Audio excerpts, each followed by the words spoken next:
और ये परहेज कौन कौन से हैं? जैसे तम्बाकू, शराब और भाई ये और बकवाद, रिश्वतखोरी, लूटा खसोटी, मिलावट, तम्बाकू, मांस, ये शराब, ये प्रयोग नहीं करना चाहिए। ये तो वैसे भी एक सभ्य पुरुष का वैसे भी आहार नहीं है। ठीक है, हम कुसंगत घनी फैल गई अपने समाज में, मानव समाज में, और बच्चे देखम देखा फिर एक ये नकल बहुत जल्दी कर लेते हैं। बीड़ी पीता देखा बीड़ी पीने लग गए, सिगरेट पीता देखा नो टॉर्सी बना के आप भी सिर्फ पीवो बेसिक ना पर नो जरूर करने लग गए कुछ, फिर वो पीने लग गए। ऐसे ही शराब और मांस का एक दूसरे को देखकर हमने ये प्रचलन कर दिया, प्रचलन हो गया। पुण्यात्माओं, अब हम शुभ संस्कारी बनेंगे, शुभ अच्छे कर्म करेंगे, और हम जब अच्छे कर्म करेंगे तो हमें देख देख कर समाज भी हमें देखकर अच्छे कर्म शुरू करेगा। बच्चे सत्संग में आएंगे, यहाँ ज्ञान सुनेंगे, फिर आप जो यहाँ से तैयार करके भेजे जाते हो अपने अपने घर गांव नगर में, आपके व्यवहार विचारों को देखकर अड़ोस पड़ोस के बच्चों पर भी अच्छा असर पड़ेगा।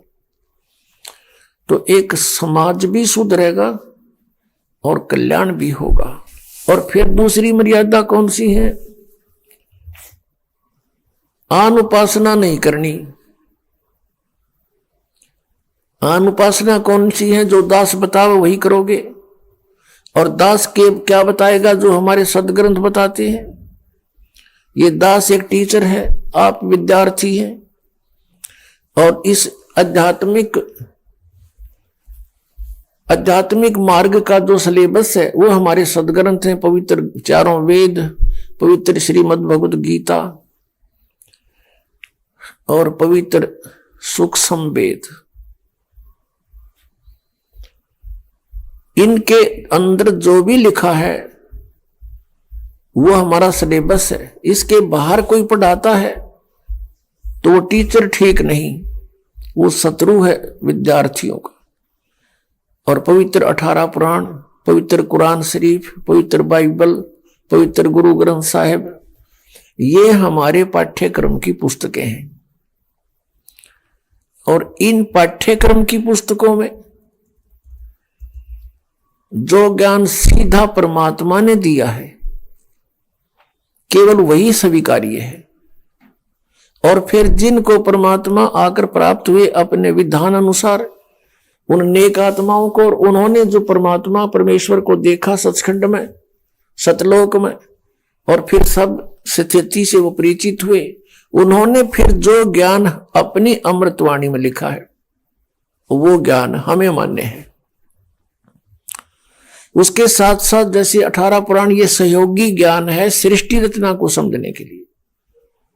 बाकी 18 पुराणों का इस भक्ति मार्ग में कोई योगदान नहीं है।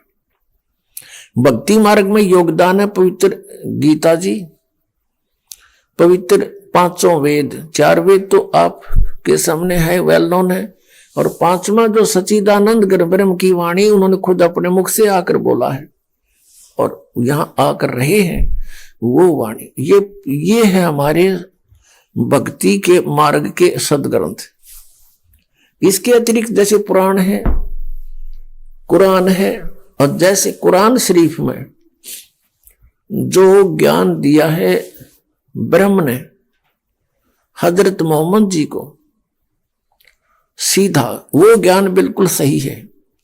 उसके अतिरिक्त किसी फरिश्ते ने प्रवेश करके बोला है तो फरिश्ते की आदेश हमें स्वीकार्य नहीं, केवल परमात्मा का जो ज्ञान है वही हमें स्वीकार्य है। जैसे पुराणों के अंदर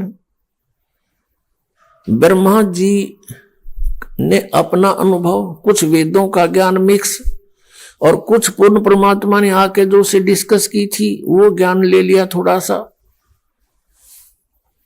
तो वो ज्ञान कंप्लीट ना स्वीकार किया कबीर परमेश्वर वाला।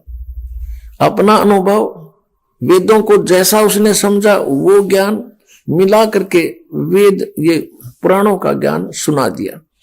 फिर ब्रह्मा जी से सुने हुए ज्ञान को फिर अन्य ऋषि महर्षियों ने कुछ ब्रह्मा जी वाला ज्ञान, कुछ अपनी खिचड़ी बनाई और फिर आगे अलग पुराण की रचना कर दी। इस तरह ये 18 विभाग हो गए। वैसे ये एक ही ज्ञान है, एक बोध कहलाता है। तो भक्ति मार्ग के अंदर साधना के लिए पवित्र वेद ही सफिशिएंट है, पवित्र गीता जी, और पवित्र 5वां वेद सूक्ष्म वेद, और वो पवित्र वाणी जो सदग्रंथ, जो महापुरुषों ने परमात्मा को जाना, परमात्मा का साक्षात्कार हुआ, सतलोक को देखा, उनका जो विधि उन्होंने अपनाई भक्ति की, वही हमने अपनानी पड़ेगी, और तभी हम इस भक्ति मार्ग में सफल होंगे। इसके अतिरिक्त वे ऑफ वर्शिप यानी पूजा की विधि हमने पुराणों से नहीं लेनी है, हमने और किसी से नहीं ग्रहण करनी है, केवल वेदों से ग्रहण करनी है।